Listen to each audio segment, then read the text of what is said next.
any area of a church, we need restraint, we need discipline. May it be just standing in the corner or playing music, standing here, talking to people. We need that restraint, and we don't usually have that. We ask God for that. And especially if we came from a working background where we're so aggressive of doing things and finishing things, we tend to be really into I would want to get this done, impress my bosses, and so that's how our aggression came from. And we step back, and we want to step back because we know that God is ahead of us. And we know that God will be behind us in any situation. Well, so we've been talking about prayer, and like for me, I've been thinking about prayer the past few weeks, actually the past few months, because we've been prayer is not is there's been so we've been doing that. In a normal situation, in an average person, not just Christians, we pray. We pray. The thing is, I just thought of this morning about how we don't know about how we don't use prayer right. We abuse prayer, and we don't use it in a way that we should be doing. Now, a lot of things have been happening in the world. We have the hurricanes, we have the fires, we have wars. We need something. We need healing. We need something to restore us. So the news isn't actually really good. So we actually really need prayer. We need prayer. And one of those newscasters on TV said, it's not being good in the world right now. We need a worldwide healing. And I agree with that, because but we need right now is not just in a world stage. We need healing in our schools, in the businesses, in the government, in the neighborhoods, in the communities, in our families. We need healing in our lives, in our minds, in our hearts, and in our bodies. We need those. Now, it's good to remember that we are given clear instructions of how to pray for healing and renewal. About 3,000 years ago, God made a promise to King Solomon, and that promise still stands today because it's a promise made to all of God's people. We need prayer for healing and renewal. Now, 2 Chronicles 7:14. Some of you may have known this. It's one of the most important promises in the entire Bible. It says, if my people who are called by my name will humble themselves and pray and seek my face and turn from their wicked ways, then I will hear from heaven and I will forgive their sin and will heal their land.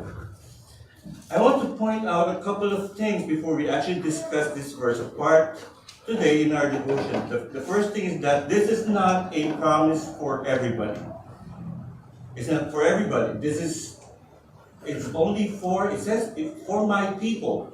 If my people, this is a promise of God for His people. Now, who are the people of God? One day somebody asked Jesus, the Bible says in Matthew 12, it says, Jesus was teaching the crowd. His mother and his brothers waited nearby to speak to him. And by the way, some people don't realize Jesus had brothers and sisters. He was just the oldest. So Joseph was the dad, and God was his dad. So they were step siblings, should we call it? Now, Jesus had brothers named, one of them is named James. And he has a book in the Bible named James. Yeah. So yeah, James have a book. Now, Matthew 12, 46, 50, it says, while Jesus was still talking to the crowd, his mother and brothers stood outside wanting to speak to him. Someone told him, your mother and brothers are standing outside wanting to speak to you. He replied to him, who is my mother and who are my brothers? This is Jesus speaking. And on verse 49 it says, pointing to his disciples, he said, here are my mother and my brothers. For whoever does the will of my Father in heaven is my brother and sister and mother. Strange, isn't it? If you're going to think about us right now in the world, my mom is in the Philippines, my brother's in the Philippines, my wife is right there. Now, who are my brothers and sister? My disciples. So it's strange, but that's what Jesus said. So, question is, have we done what the Father had said? The Father said, receive His Son Jesus. Accept Jesus as your Lord and Savior. Have we accepted Him into our lives? Now, if we followed Him, if we became His disciple, guess what? We're in the same family. We're our brothers and sisters. We are siblings. Correct? Right. So if you know the Lord, you're His people. Now, this is the promise to you. It's not a promise for everybody, but it's only for whom? For God's people. Now, the second thing I want you to notice is that He says, if my people who are called by my name. We talked about it before. Being representative of God. We should be proud to say, I'm a follower of Jesus. I'm a disciple of Christ. Everybody else is bold with their belief. They're like, hey, I'm a Christian. I'm going to tell you about Christ. But a lot of Christians, sad to say, they don't say a word in their offices or in their workplace. Nobody knows. There are no secret agent Christians. No secret agent Christians. Mark 8:38, it says, if anyone is ashamed of me and my words in this adulterous and sinful generation, the Son of Man will be ashamed of them when He comes in His Father's glory with the holy angels. And Jesus said, I'll be ashamed of you if you'll be ashamed of me. That's what He's saying here. So I don't want that for anybody in our church. We want to be proud, not ashamed of being called Christians. Now, the third thing I want you to know is, if my people who are called by my name, and then He gives 4 conditions. He says here, if you humble yourself, and you pray, and you seek my face, and you turn from your wicked ways, then I'll hear from heaven, then I'll forgive your sin, and will heal their land. So the point here is that with every promise, there's a premise. There's a promise and there's a premise. So these are conditions. Thus, we have the word if on the very beginning. It says if, right? So there's a condition. So He says, I'll do this, but there are conditions. Here are the premises and here are the promises. So let's talk about those. So number 1, first condition for healing and renewal. Number 1 is, I admit I am not in control.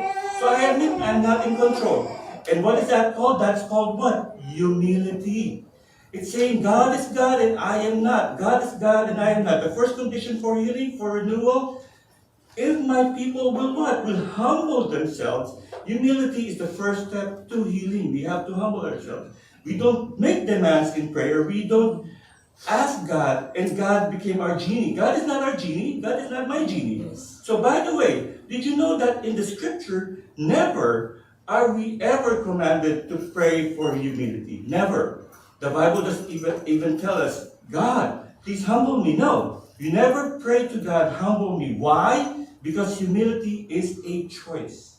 It's a choice. Humility is something you do to yourself. God doesn't do it for you. You do it to yourself. So instead of saying, pray for humility, the Bible says, humble yourself. It's a command. So if it's a command, we do it because it's been commanded to us. So it says over and over and over again in the Old Testament and even the New Testament. So humility is not thinking less of yourself. Humility is thinking of yourself less. There's a big difference. So humility is, you're so busy serving people, serving God's people, busy focused on God, you're busy with that, and then you think about yourself less. Now, number two is ask God for help. We ask God for help. How do we do that? If my people will pray, so we ask God by prayer. That's the way to ask God. If my people will pray, I'll ask God for help. Then I ask God for help. I realize I'm not waiting on God. He's been waiting on me. All this time he's just been waiting there. He's just sitting there and saying, what is my children's going to ask me? What is my children going to ask me about me? Right? So question is, have we been praying what you wanted restored in your life? Have we been praying for that? God is just waiting for us to tell him, God, I would want this to happen to myself, to us. Now, John chapter 16, he says, this is in verse 23-24, says, in that day you will no longer ask me anything. Very truly I tell you, my Father will give you whatever you ask in my name. Until now you have not asked me for anything in my name. Ask and you will receive, and you and your joy will be complete. So why does God want you to ask for anything in prayer? So why does he do that? The reason is that's the only way you learn for you to trust him. That's the only way you're going to trust him, is that you ask him. It's like with a parent and a child. Let's talk about this. How a child learn to trust a parent. So the child has a need. Malachi has a need, right? So the child expresses the need by crying. He's going to say, oh, I'm hungry. I'm going to cry, right? So the parent, Genesis, will hear the need. The parent will meet the need. Oh, dedi ka na. Tatahan na siya ngayon, right? So the child trusts the parent, and that's done thousands and thousands and thousands of times until he grows up, right? So that's how a child learns how to trust a parent. So I have a need, I admit the need, I express the need, parent hears the need, parent meets the need. That is trust. We trust our parents like that. So why will we trust God? Do you know that the promise said, there's a phrase in the Bible says, do not be afraid, which is repeated 365 times in the Bible. Do not be afraid. So we trust God because he said, don't be afraid. Don't be afraid. So we don't have to be afraid and trust God. Some people will say, I don't get everything I pray for. So what's wrong with the verse? Let's just take it one step at a time. So look closely at the verse right now. Do you see the word everything in the verse? So you see the word anything. What that verse is, you can ask for anything. It doesn't say I'll give you everything. So so this said you can pray for anything. God says I'll figure out what's good for you. That's my decision, right? So if you trust God, you say, God, you told me to pray for anything. Okay, here, I'm going to pray for this. God will figure out whether this will be best for you at that time. Because his timing is perfect, right? So it's part of his plan. So he doesn't say, I'll give you everything. He says, you can ask for anything, but I'll figure it out. I'll figure out which one of these are best for you, which of these should be done right now, or not. Go ahead and ask. Just keep on asking. So we'll have a relationship, we'll have a fellowship. He says he'll figure it out according to his perfect will. Now, third point, seek God, but not a miracle. So, he says, if my people will humble themselves and pray, and number 3, he says, seek my face. I seek God's face, not a miracle. It's okay to want a miracle. It's okay to want for something, right? That's fine.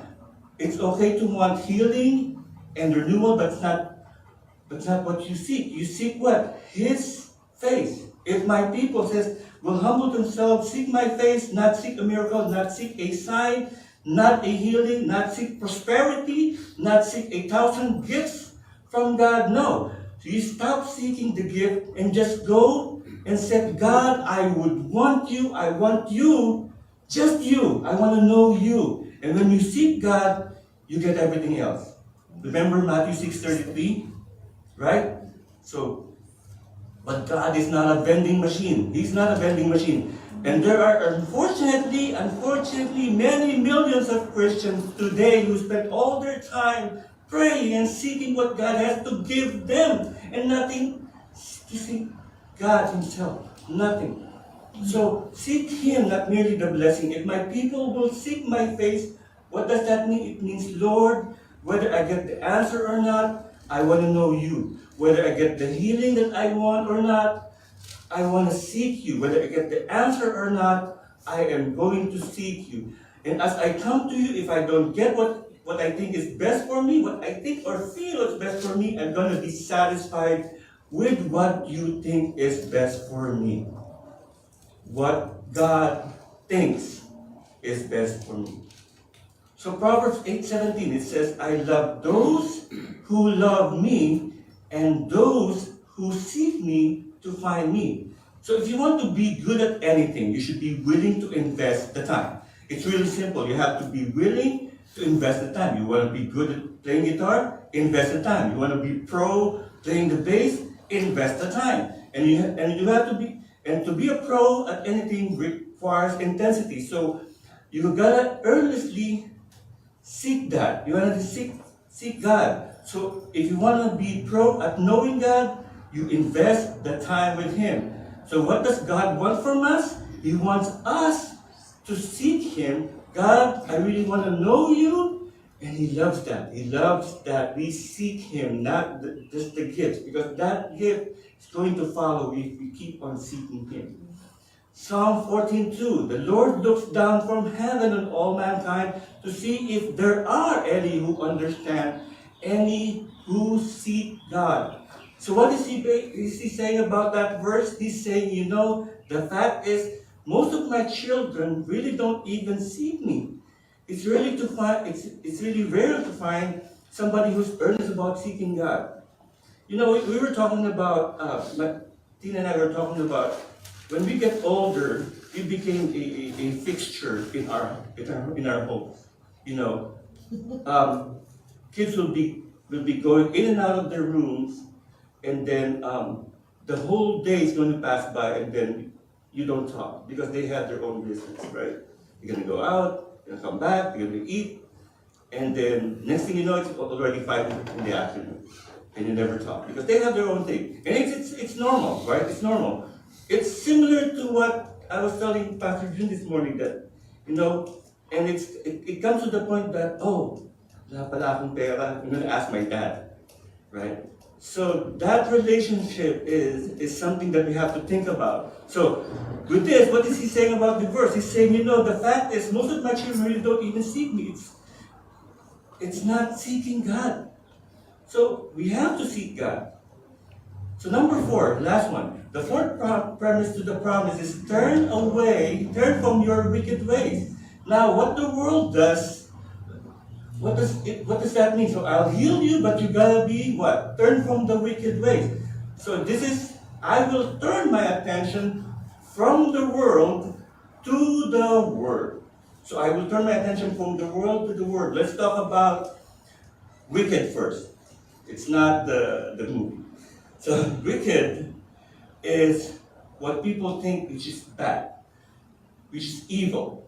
What are those wicked things?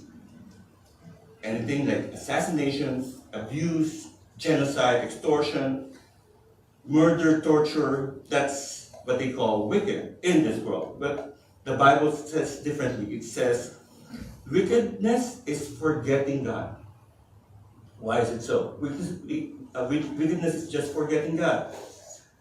Whenever we forget God, that's wicked. Why? Wickedness is not all of those. When a society forgets God, society does all kinds of wicked things. They don't have God, so they do wicked things. They lie, they do torture because they don't have God, right? So forgetting God, we became wicked. Isaiah 17:10, it says, you have forgotten the God who saves you. You have not remembered that God is your place of safety. Let's talk about place of safety. Place of safety, what is our place of safety? God says, I'm your place of safety, but you forgot about Me. And some of us, we think our place of safety is what? Maybe money, bank account, relationships, husband, wife, children, that's our place of safety. We are secured with that. But God says, I'm your place of safety. You forgot about me. God says, I'm going to protect you. You're my child. You're my daughter. You're my son. And what we've done is we've forgotten that He is our place of safety. Now, what about turn? Turn from forgetting God. So the word turn in Hebrew, it means bring back, it means repent. It's the word for repent. It says you don't just turn away from the bad things, you turn to the good things. So in the Bible, the New Testament, it's a Greek word metanoia. Meta means to turn, and noia is the Greek word for thought, which is our mind or thinking. So it says turn your mind or flip your mind or to change your mind on something. So it's saying, I used to think about God this way, now I think about God that way. So that's repentance. So I thought that was good, it was not good, now this is what good means. So I changed my mind about life, I changed my mind about success, I changed my mind about love, and what matters most. So this is repentance. I'm turning my attention and my thought. Now, Acts 3:19, it says, repent then and turn to God so that your sins may be wiped out, that times of refreshing may come from the Lord. The Bible says, repent and turn to God so that your sins may be wiped out, that times of refreshing may come from the Lord. Isn't it refreshing to know that God has thought of this for ourselves? That we may need some time of refreshing in our career or our lives. Our nation needs a time of refreshing or renewal. So how do we get that? We repent and turn to God so our sins may be wiped out. Times of refreshing comes from the Lord. Proverbs 28:13 says, if you hide your sins, you will not succeed. If you confess and reject them, you will receive mercy. In most of the time, we put in the surface what we have, especially like in social media.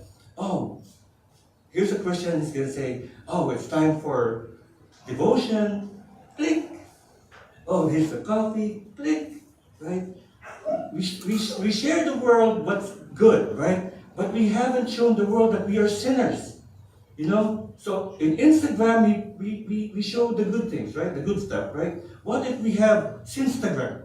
You know, we show them the bad things, right? Because here, it says, you know, confess yourselves. Show yourself, your real self, that you're a sinner, right? But the world will not see it that way because they're in the world. So what are we pretending that isn't a sin? We are sinners. So if we hide our sins, we will not succeed.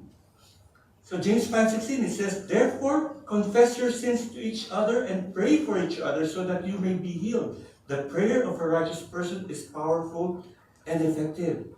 Confess your sins to each other, pray for each other, and you will be healed. We confess ourselves to one another. That's why it says, if you're not going to show the world that you're a sinner and you've been saved by Christ, what's it for you? Right? Nothing.